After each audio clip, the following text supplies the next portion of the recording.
William Matthews studied at Tuskegee Institute from 1893 to 1897 and captained the 1897 baseball team. In addition, he helped organize the school's first football team and served as its first coach.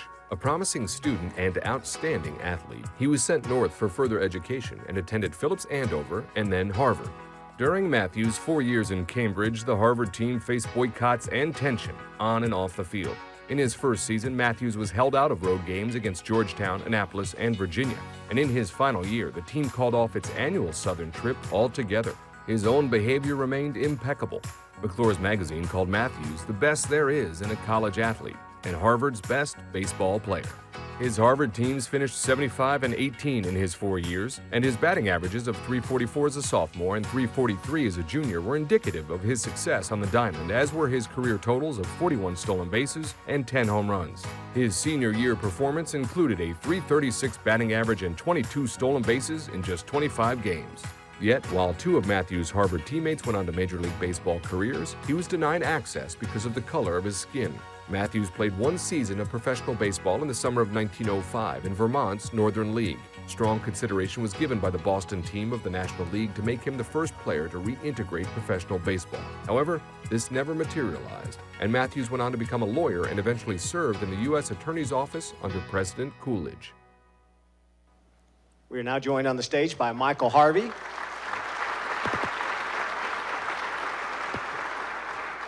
Michael Harvey. Mr. Harvey is a former player at Tuskegee, and then Coach Montressa Kirby of Tuskegee. Gentlemen, thank you for being with us here tonight. Thank you for having us. You talked, Mr. Harvey, you talked to me earlier tonight about the College Baseball Hall of Fame and how much that has meant as far as race relations in sports. Can you talk a little bit about that? Certainly.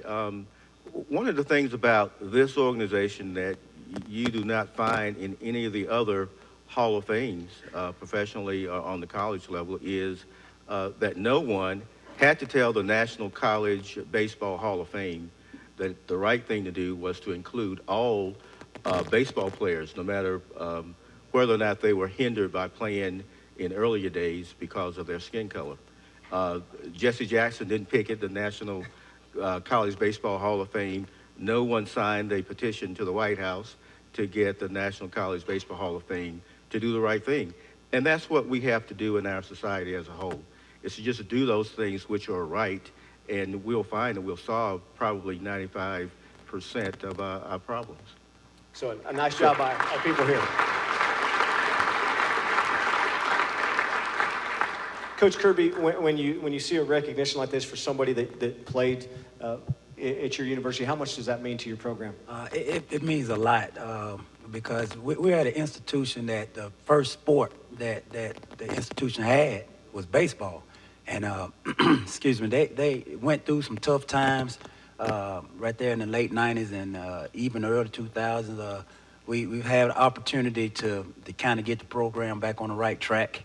And we actually, we made it last 2 years to the conference championship game. We didn't pull off a victory, but this year we won one run away, and it didn't happen. But I think we're headed in the right direction, and this just gives recognition to our institution. There's not many, players, I guess, in black colleges. I'm not sure that's, get this opportunity. So we just taking it in stride and use it for what it's worth. And you were telling me earlier, you said just around this atmosphere, it's great for your program. Anything yes, like that? Yes, it is. It's been a great weekend to meet a lot of the guys, a lot of the coaches that I've seen throughout the years, on television and everything, and just hear some of the stories, and the stories will have you really tickled, I tell you that. And so it's been a good thing.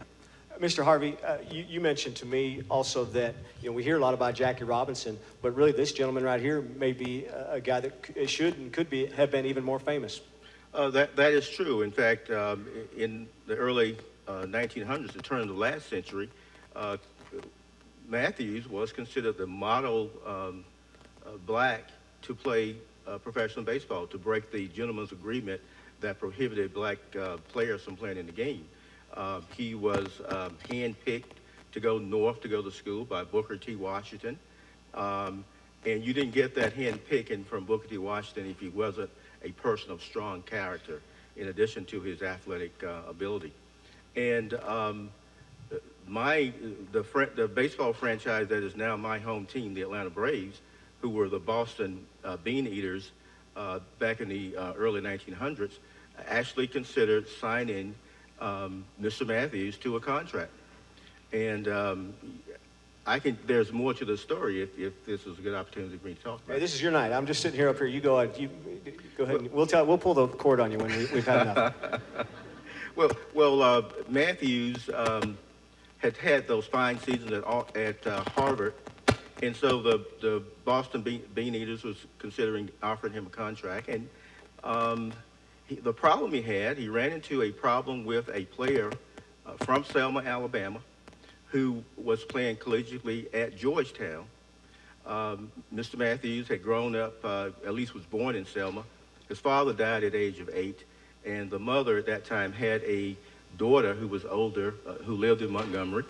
So she moved Matthews and his younger brother over to Montgomery, where he came in contact with Booker T. Washington and the Tuskegee experience.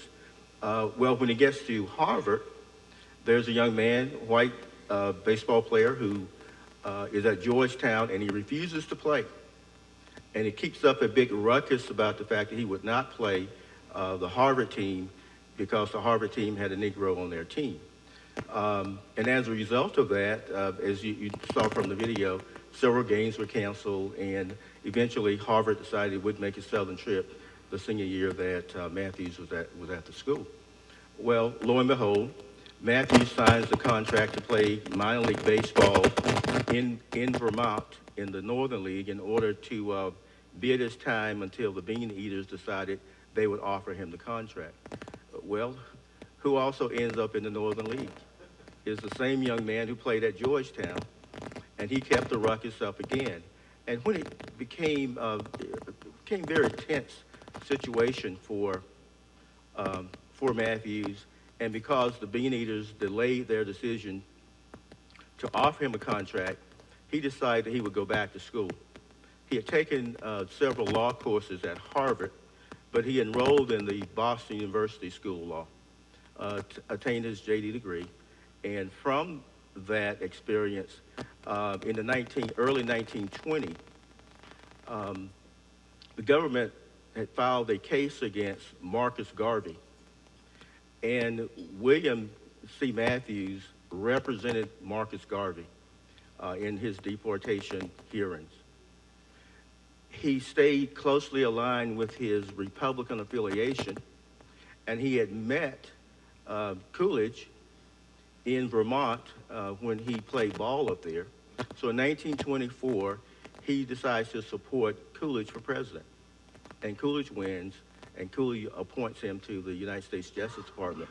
We look today at Tom Holder as being in charge of that department, but can you imagine in 1924 having a black lawyer as the second person in command in that department? But that is what the government did in 1924, and we need to know this. We need to know these things, and we need to know how they came about. And the moral of the story, the guy from Georgetown who caused the ruckus, no one ever heard of him again, and Mr. Matthews got a picture here, right? So there's a moral of the story to there. So.